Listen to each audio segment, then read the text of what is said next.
Bicol Region sinugod ng mga kandidato ng Alyansa Grand Rally. Isasagawa sa Pili, Camarines Sur.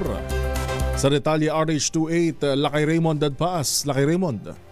Nagsagawa ng kanya-kanyang aktibidad ang mga kandidato ng alyansa para sa bagong Pilipinas ng administrasyon sa Bicol Region.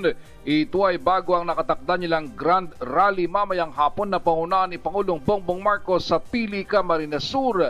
Ang caravan ni Senador Ramon Bong Revilla Jr. ay nag-ikot sa mga bayan ng Daraga, Kamalig, Ginobatan, Ligao City at Pulangi sa Albayat, Nabwa at Iriga City sa Camarines Sur na sinaksihan ng libu-libong katao. Bahagi ito ng naisin na may parating sa mga taga-Bicol ang mga programa at batas na inakda niya sa Senado alinsunod sa kanyang plataporma na Aksyon sa Tunay na Buhay.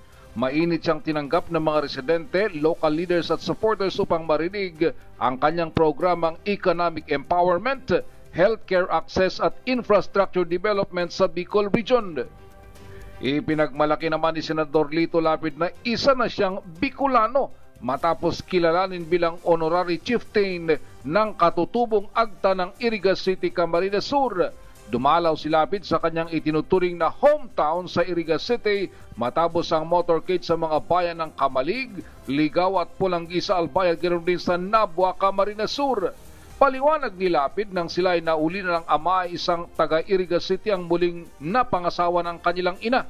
Siyang nag-alaga at nagtaguyod sa kanilang 5 magkakapatid sa kabila ng hirap ng buhay. Kaya't ang kanyang pagbabalik sa Bicol Region ay animoy isang homecoming para sa kanya, lalo na't siya'y niregaluhan ng sumagang o itak at damit na gawa sa Abaca. Ito si RH28, Raymond Dadpaas para sa DZRH, sa una sa Pilipinas, una sa Pilipino. Maraming salamat, Lakay Raymond Dadpaas.